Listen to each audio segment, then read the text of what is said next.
दोस्तों एक्सेल दुनिया का सबसे पॉपुलर स्प्रेडशीट सॉफ्टवेयर है। बहुत सारी मल्टीनेशनल कंपनीज में, ऑफिस में, घर में भी यहाँ तक कि एक्सेल का उपयोग किया जाता है। आमतौर पे लोग घर के बजट वगैरह बनाने के लिए भी एक्सेल में स्प्रेडशीट फाइल्स बनाते हैं और ऑफिस में तो एक्सेल का यूज होता ही है। इस वीडियो में मैं आपको 4 ऐसे रीजंस देने वाला हूं जिसके बाद में अगर आप एक्सेल सीखने का मन बना रहे हैं तो आपका मन और भी ज्यादा पक्का हो जाएगा।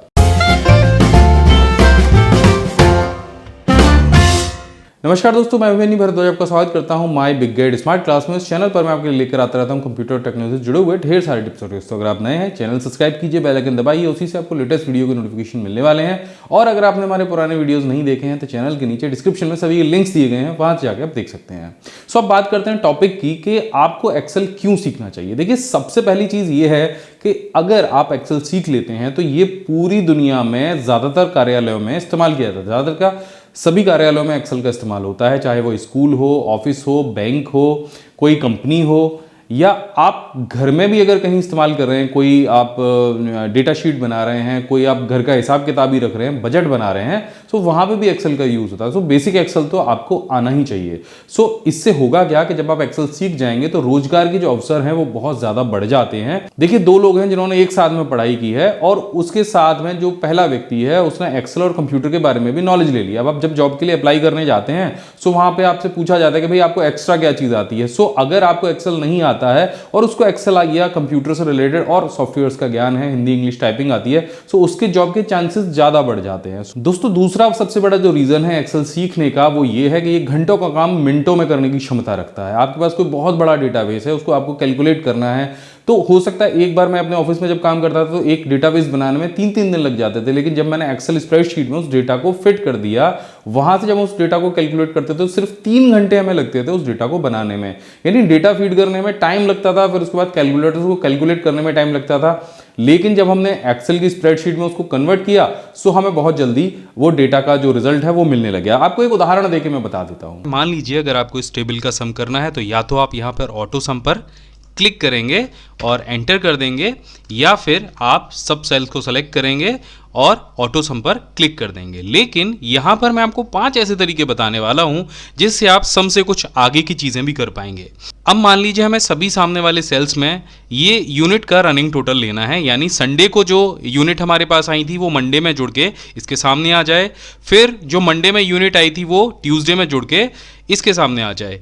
तो इसके लिए आपको क्या करना है, इसके लिए आपको इसके सामने वाले सेल में जाना है, बराबर का निशान लगाना है, सम टाइप करना है, ब्रैकेट ओपन करना है, इस सेल का नाम टाइप करना है। अब इस सेल का नाम हम 2 टुकड़ों में टाइप करेंगे, बी लिखेंगे, उसके बाद डॉलर का साइन लगाएंगे, फिर 2 लिखेंगे, फिर सेमीकोलन लगाएंगे और फिर दोबारा से B2 लिखेंगे। अब ये हमने यहाँ पे डॉलर क्यों लगाया, वो इसलिए लगाया क्योंकि हम इस सेल को लॉक करना चाहते हैं, और जब भी हम ये जो फॉर्मूला है इसको नीचे तक स्क्रॉल करेंगे तो ये सेल जो है हमेशा लॉक रहेगा। इसके बाद ब्रैकेट को बंद करेंगे, एंटर प्रेस करेंगे। अब इसके बाद सिंपल इसको नीचे तक पकड़ के खींच देंगे। आप देखिए 4 का जो रनिंग टोटल है वो 4 आया, लेकिन 4 में 4 जोड़े तो 8 हो गया। अब यहाँ पर ये जो ट्यूसडे का डेटा है यहाँ पर ये फिर से 8 और ये जो कॉलम जुड़ा यहाँ पर 18 आ गया, फिर 18 और 2 जुड़कर 20 आ गया, फिर 20 और 7 जुड़कर 27 आ गया। तो इस तरह से आप रनिंग टोटल कर सकते हैं। अब बात करते हैं क्विक टोटल की। क्विक टोटल करना बहुत आसान है। अगर आपके पास ऐसी कोई शीट है और आप दोनों तरफ से उसका टोटल करना चाहते हैं तो बस इसको चारों तरफ से टोटल करने के लिए आपको ये जो सेल हैं वो सेलेक्ट करने हैं, इसके साइड में एक ब्लैंक रो और आपको एक्स्ट्रा ले लेनी है और आपको प्रेस करना है ऑल्ट के साथ में इक्वल टू का साइन। सिंपल, आप देखिए यहाँ पर इन सभी सेल्स का टोटल कितनी आसानी से हो गया। अब चलते हैं अपने तीसरे सम के तरीके की तरफ। तो यहाँ पर हमारे पास कुछ आइटम है, उनकी यूनिट है, उनके प्राइस है।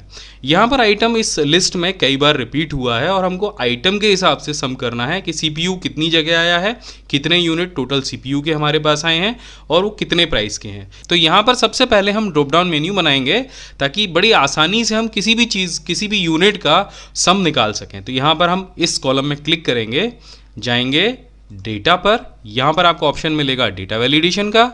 डेटा वैलिडेशन पे क्लिक करेंगे, सेटिंग्स पे जाएंगे और यहाँ पर आपको ऑप्शन मिल जाएगा लिस्ट का। सोर्स पे क्लिक करेंगे आप और क्योंकि आपके जो आइटम है वो आपके रिपीटेड हैं, तो यहाँ पर 3 आइटम को हम सेलेक्ट कर लेंगे क्योंकि 3 ही आइटम हमारे रिपीट हुए हैं।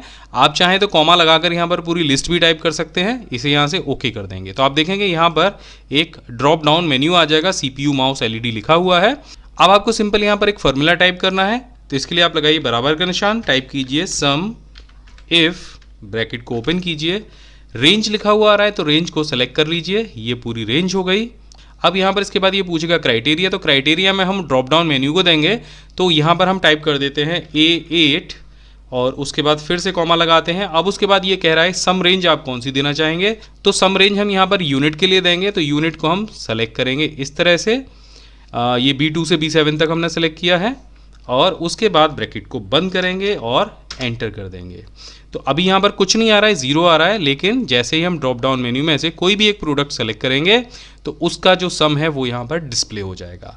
इसी तरह से हम यहाँ पर प्राइस को भी कर सकते हैं, तो यहाँ पर आपको लगाना है बराबर के निशान, टाइप करना है सम इफ, ब्रैकेट ओपन करना है, रेंज पूरी सेलेक्ट कर देनी है, ये देखिए, उसके बाद कॉमा लगाना है, जो 8वां कॉलम है A8 उसका नाम देना है, फिर से कॉमा लगाना है और जो आपकी सम रेंज है उसको यहाँ से सेलेक्ट कर लेना है, ब्रैकेट को बंद करना है और एंटर कर देना है। तो ये देखिए यहाँ पर CPU जो है, यहाँ पर आप देखेंगे 6 सेल, तो CPU जब हमने सेलेक्ट किया तो 6 आ गया और उसका टोटल आ गया। इसी तरह से अगर हम यहाँ पर लेते हैं माउस को, तो देखिए माउस का टोटल आ गया। तो अब हम बढ़ते हैं अपने चौथे फार्मूले की तरफ, लेकिन उससे पहले आपके लिए एक प्रश्न है, MS एक्सेल किस साल पहली बार लॉन्च हुआ था? तो अगर आपको ये पता है तो कमेंट में जल्दी से आंसर कीजिए, और लास्ट में आपके लिए एक बोनस ट्रिक भी है, तो उसके लिए ज़रूर रुकिएगा। यहाँ पर आप देख रहे हैं कि हमने CPU 1, mouse 1, LED 1, CPU 2, mouse 2, LED 2 जैसे कुछ नेम लिख रखे हैं, उनके सामने यूनिट है और उनके प्राइस है। यहाँ पर आप देख रहे हैं कि हमने फ़िल्टर का जो ऑप्शन है वो लगा रखा है।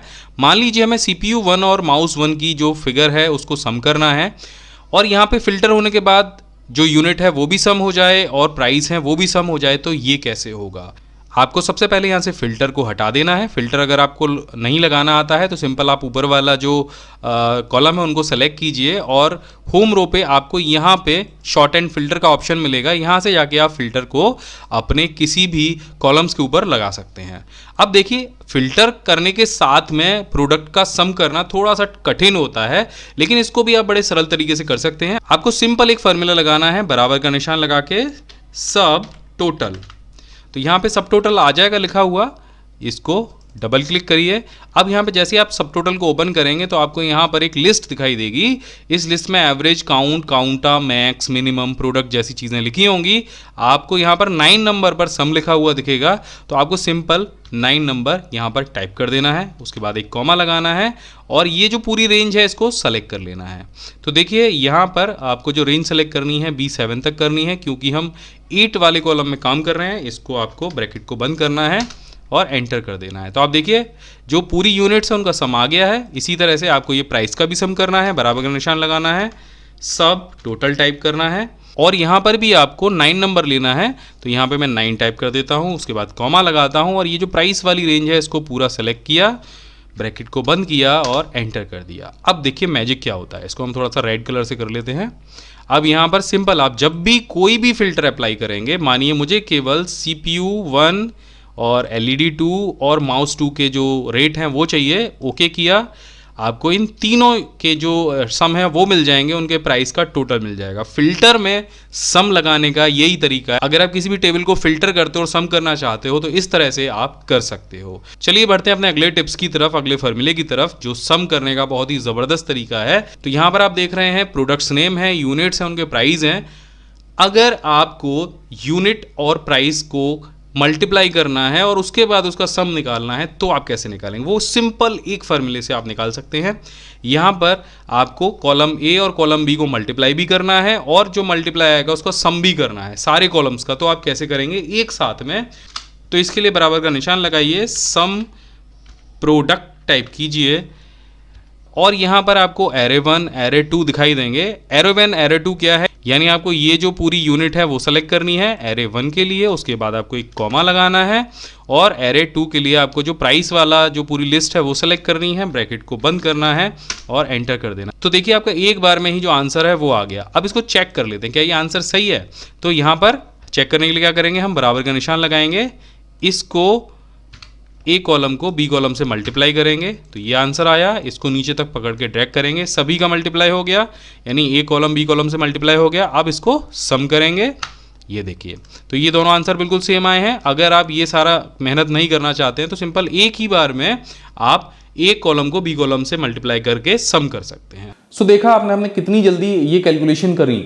अब जो तीसरा सबसे बड़ा रीजन आता है एक्सेल को सीखने का वो ये है कि आप अपने डेटा में से अगर आपको कुछ निचोड़ निकालना है वो भी आप सेकंड्स में निकाल सकते हो। मानो आपके पास कोई बहुत लंबा चौड़ा डेटाबेस है और आपको उसमें से कुछ डेटा छांट के निकालना है, सो आप एक्सेल की सहायता से कुछ ही सेकंड्स में उसमें से ये निकाल सकते हो। चलिए आपको एक उदाहरण देके बताता हूँ। दोस्तों हमने यहाँ पर एक्सेल में एक शीट बनाई है जिसमें कि कुछ लोगों का 2 से 4 सालों का डेटा है, 2001 से लेके 2012 तक का उनका डेटा है जो कि सेल का डेटा है, और ये हमने मंथली बनाया है। अब ये जो एंट्री हैं हमारे पास कुल 97 एंट्री हैं। अगर ये एंट्री 10,000 भी होती तो भी आप पिवोट टेबल से इसे बहुत आसानी से एनालिसिस कर सकते थे, यानी कि इसका जो निचोड़ है डेटा का वो बड़े आराम से निकाल सकते थे। और पिवोट टेबल का इस्तेमाल इसीलिए किया जाता है कि आप तुरंत इस डेटा से कोई भी रिज़ल्ट निकाल सकें। अब मान लीजिए आपको राजीव का सेल का डेटा देखना है जो उसने 2001 से लेके 2012 तक की, तो इसको छांटने में आपको बहुत समय लग जाएगा, लेकिन पिवोट टेबल से ये कुछ ही सेकंड्स का काम है। तो आइए जान लेते हैं कि पिवोट टेबल कैसे बनाते हैं और कैसे डेटा को हम एनालिसिस कर पाते हैं। तो शुरू करते हैं। पिवोट टेबल बनाने के लिए आपको अपनी जो टेबल है वो आपको सेलेक्ट करनी होगी, और टेबल के ऊपर एक बात ध्यान रखिए, आपको ये जो हेडर है ये आपको ज़रूर बनाना है कि कौन सा जो कॉलम है वो किस चीज़ के लिए आप बना रहे हैं। जैसे यहाँ पर हमने जो साल लिखे हैं उसके ऊपर हमने साल लिख दिया है, ऐसे आप वर्ष भी लिख सकते थे। ये हिंदी और इंग्लिश दोनों में बन सकता है। तो फिलहाल हमने यहाँ पर हिंदी के लिए यूनिकोड फ़ॉन्ट का इस्तेमाल किया है, तो उसी हिसाब से ये इसको शॉर्ट भी कराएगा, यानी हिंदी फ़ॉन्ट के हिसाब से ये शॉर्ट करेगा इसको, तो जिसमें हमें कोई दिक्कत नहीं आएगी। अभी आप देखिए यहाँ पर साल लिखा है, यहाँ पर नाम लिखा है हमने, यहाँ पर माह लिखा है और ये सेल है। तो हम इसे पूरे को सेलेक्ट कर लेंगे लास्ट तक, और सेलेक्ट करने के बाद आप यहाँ पर जाएंगे इंसर्ट में। इंसर्ट में यहाँ पर आपको पिवोट टेबल का ऑप्शन दिखाई देगा, इस पर क्लिक कर दीजिए। जब आप इसे क्लिक करेंगे तो यहाँ पर एक डायलॉग बॉक्स आएगा। तो यहाँ पर हमने इसे रेंज तो पहले ही दे रखा है। अब choose where you want to pivot table report to be placed, यानी आप पिवोट टेबल की रिपोर्ट कहाँ पर जनरेट करना चाहते हैं। उसके लिए यहाँ पर 2 ऑप्शन दिए गए हैं, एक है न्यू वर्कशीट का ऑप्शन और एक एक्सटेंड वर्कशीट का ऑप्शन है। यानी कि आप इसी वर्कशीट पर अगर पिवोट टेबल की रिपोर्ट को देखना चाहते हैं तो इस ऑप्शन को इस्तेमाल कीजिए। जब इस पर टिक करेंगे तो आपको यहाँ पर इसे लोकेशन देनी होगी।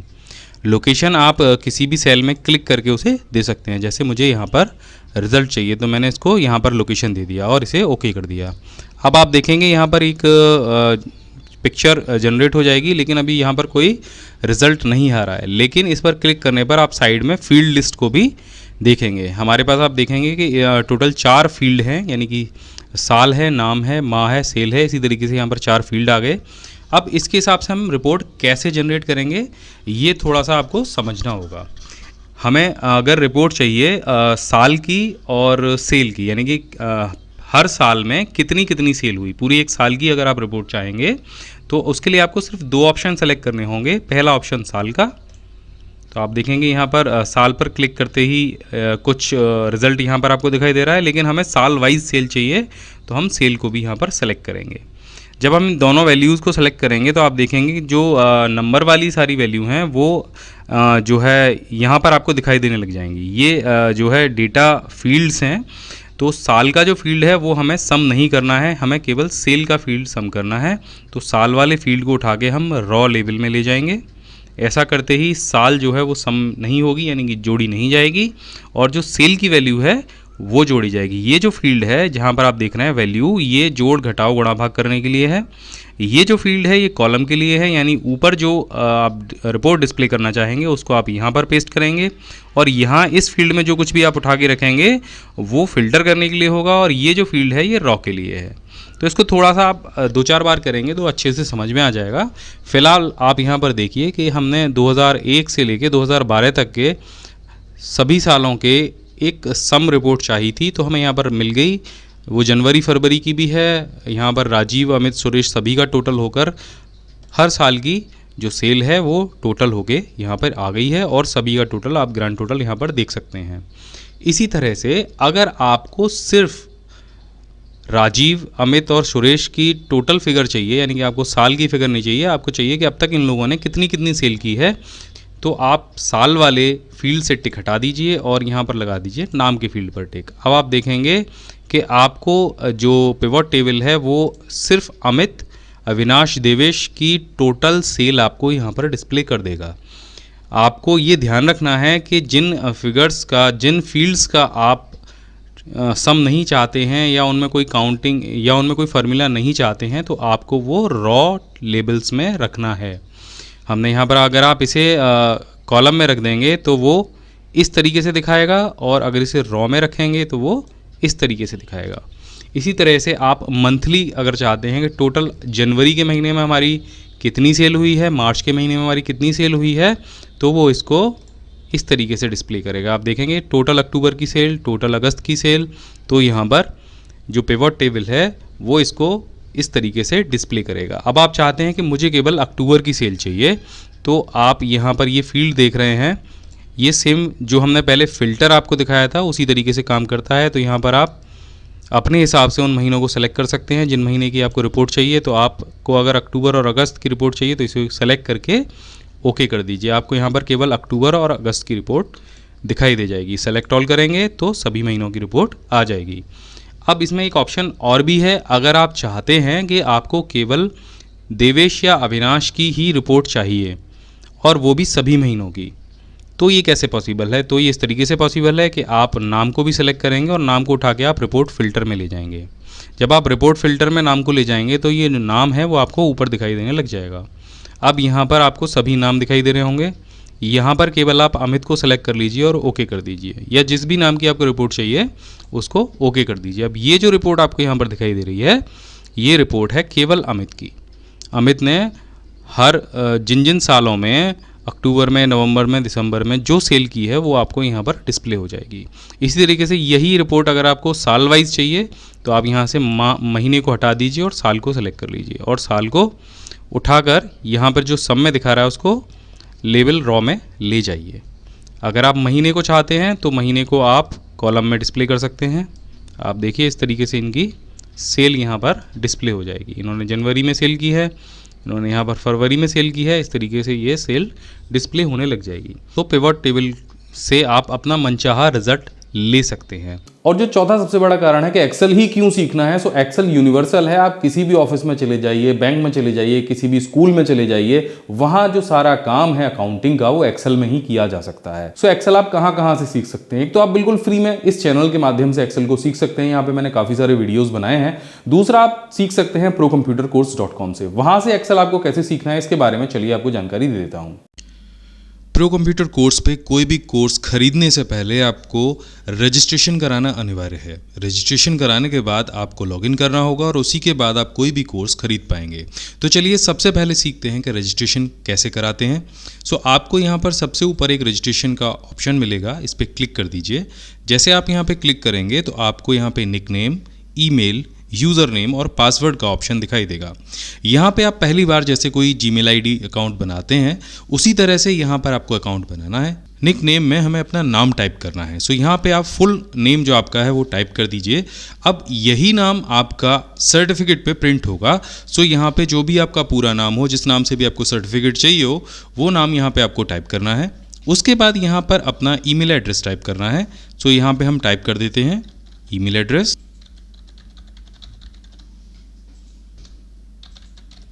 तो देखिए यहाँ पे हमने ईमेल एड्रेस टाइप कर दिया। अब ये ईमेल एड्रेस आपको हमेशा याद रखना है। इसी ईमेल पर कभी अगर आप पासवर्ड भूल जाते हैं सो आप वहाँ से जाके रिकवर कर सकते हैं। इसके बाद आता है यूज़र नेम। यूज़र नेम में आपको एक ऐसा यूनिक नाम रखना है, जैसे कि आप ईमेल एड्रेस बनाते हैं तो वहाँ पर भी ढेर सारे लोग एक साथ में रजिस्ट्रेशन कराते हैं। इसी तरह से यहाँ भी ढेर सारे लोग एक साथ रजिस्ट्रेशन कराएंगे, तो यहाँ पर आपको एक यूनिक नेम रखना है। तो जैसे मैं यहाँ पर रख देता हूँ Mohit@21। सो ये यूज़र नेम हो गया और ये आपका नाम हो गया। इसके बाद आपको यहाँ पे पासवर्ड बनाना है। पासवर्ड के लिए आप कम से कम 8 डिजिट का पासवर्ड बनाएं। सो यहाँ पे मैं कोई भी एक 8 डिजिट का पासवर्ड बना देता हूँ और इसके बाद इसको रजिस्टर करा लेता हूँ। आपको ये जो इन्फॉर्मेशन है ये याद रखनी है। आपका ईमेल एड्रेस आपने क्या डाला था, आपने अपना जो यूज़र नेम है वो क्या बनाया था और आपने अपना पासवर्ड क्या बनाया था, ये कंपलसरी है। अगर आप ये नहीं याद रखेंगे तो हो सकता है कि आप अपने अकाउंट पे लॉगिन ना कर पाएँ या लॉगिन करने में आपको दिक्कत हो। सो इसके बाद क्या करना है, आपको सिंपल यहाँ से रजिस्टर पे क्लिक करना है। अगर आपकी सारी इन्फॉर्मेशन ठीक है तो आपको ऊपर एक मैसेज मिलेगा, registration successful, you can log in now. So अब हम लॉगिन करने के लिए तैयार हैं। सो आपको यहाँ पे ही नीचे लॉगिन का बटन दिख जाएगा, या फिर अगर आप यहाँ से लॉगिन नहीं करना चाहते हैं तो यहाँ पे आपको लॉगिन का बटन दिख जाएगा, इस पर क्लिक कर दीजिए। सो जैसे आप यहाँ पे क्लिक करेंगे तो आपसे वही दोनों चीज़ें पूछी जाएंगी, यूज़र नेम और पासवर्ड। सो यूज़र नेम पासवर्ड जो भी आपने बनाए थे वो यहाँ पे आपको एंटर कर देने हैं। तो मैं यहाँ पे लिख देता हूँ mohit@2021, ये यूज़र नेम हो गया और इसके लिए जो पासवर्ड हमने बनाया था उसे हम यहाँ पे एंटर कर देते हैं। इसके बाद में अगर आप चाहते हैं कि आपको बार बार ये अकाउंट लॉगिन ना करना पड़े, सो यहाँ पे आप रिमेंबर मी पे टिक लगाएंगे और लॉगिन करेंगे। देखिए यहाँ पर अगर आपका यूज़र नेम या पासवर्ड दोनों में से कोई भी एक चीज़ गलत है तो यहाँ पे एक मैसेज आ जाएगा। अब आपको दोबारा टाइप करना होगा और इसके बाद दोबारा से लॉगिन पे जाना होगा। अगर ये इन्फॉर्मेशन ठीक है तो आप साइट पे लॉगिन हो जाएंगे। अब इसके बाद सिंपल आपका जो अकाउंट है वो यहाँ पे आ जाएगा, जहाँ पे आप देख रहे हैं डैशबोर्ड है, माई प्रोफाइल है, एनरोल्ड कोर्स है। अगर आपने कोई भी कोर्स एनरोल किया होगा तो यहाँ पे वो आपको दिख जाएगा, लेकिन अगर आपने कोई कोर्स एनरोल नहीं किया है तो यहाँ पे आपको एनरोल कोर्स 0 दिखाई देगा, एक्टिव कोर्स भी 0 दिखाई देगा और कंप्लीटेड भी 0 दिखाई देगा। अब किसी भी कोर्स को खरीदने के लिए आपको उस पर क्लिक करना होगा। क्लिक करने के बाद आपको यहाँ पर नीचे ऐड टू कार्ट का बटन दिखाई देगा, इस पर भी क्लिक कर दीजिए। यहाँ पर आप देखेंगे कि आपके कार्ट में जो माइक्रोसॉफ्ट एक्सेल का फुल कोर्स है वो आ गया है और यहाँ पर आपको नीचे बटन दिखाई देगा प्रोसीड टू चेकआउट का, इस पर भी क्लिक कर दीजिए। जब आप चेकआउट पर जाएंगे तो आपको यहाँ पर बिलिंग डिटेल्स देनी है, जैसे आपका नाम, लास्ट नेम, आप कहाँ के रहने वाले हैं, आपका एड्रेस, आपकी city, state, pin code, phone number और ईमेल एड्रेस। तो चलिए यहाँ पर हम ये डिटेल भर देते हैं। सो यहाँ पर आपको आपका पिन कोड डालना है। इसके बाद में यहाँ पर आपको अपना मोबाइल नंबर एंटर करना है। इसके बाद यहाँ से आपको प्लेस ऑर्डर करना है। जैसे आप प्लेस ऑर्डर पे क्लिक करेंगे तो आपके सामने ये विंडो ओपन हो जाएगा। अगर आप डेस्कटॉप से कर रहे हैं तो आपको यहाँ पे QR कोड दिखाई देगा। आप किसी भी एप्लीकेशन जैसे UPI, भीम एप्लीकेशन, गूगल पे, फ़ोन पे या पेटीएम से अगर इस QR कोड को स्कैन करेंगे तो आप सीधे सीधे यहाँ से पेमेंट कर पाएंगे। इसके अलावा यहाँ पर नीचे एंटर UPI ID का ऑप्शन दिया गया है।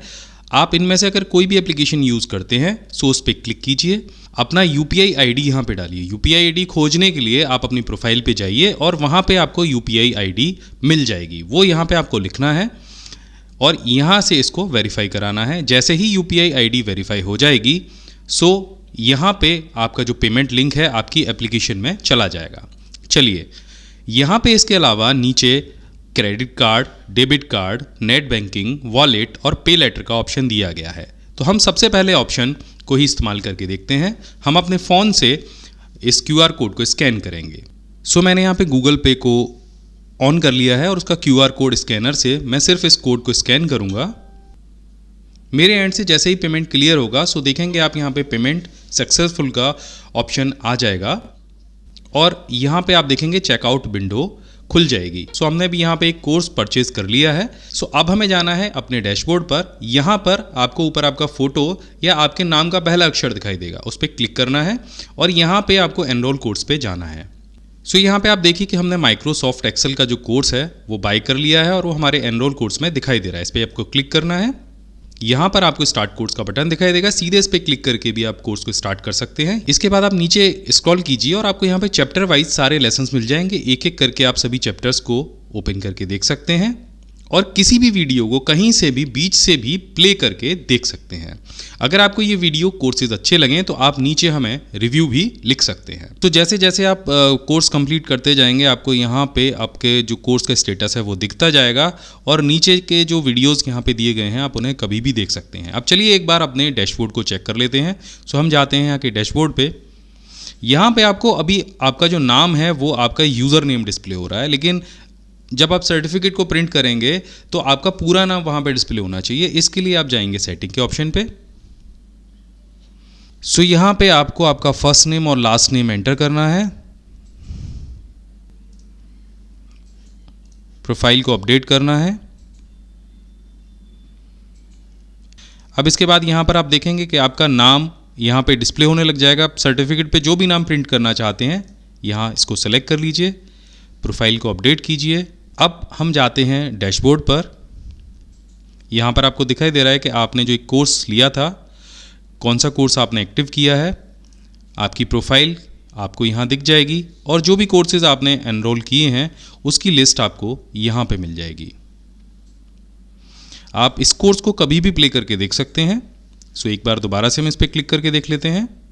अब जब भी ये कोर्स आप कंप्लीट करेंगे सो आपको यहाँ पे कंप्लीट कोर्स पे क्लिक करना है। कोर्स जैसे ही कंप्लीट हो जाएगा तो आपको यहाँ पे डाउनलोड सर्टिफिकेट का ऑप्शन मिल जाएगा। इस पे जैसे आप क्लिक करेंगे सो जो आपका सर्टिफिकेट है वो डाउनलोड हो जाएगा। सो देखिए यहाँ पे सर्टिफिकेट डाउनलोड हो गया है।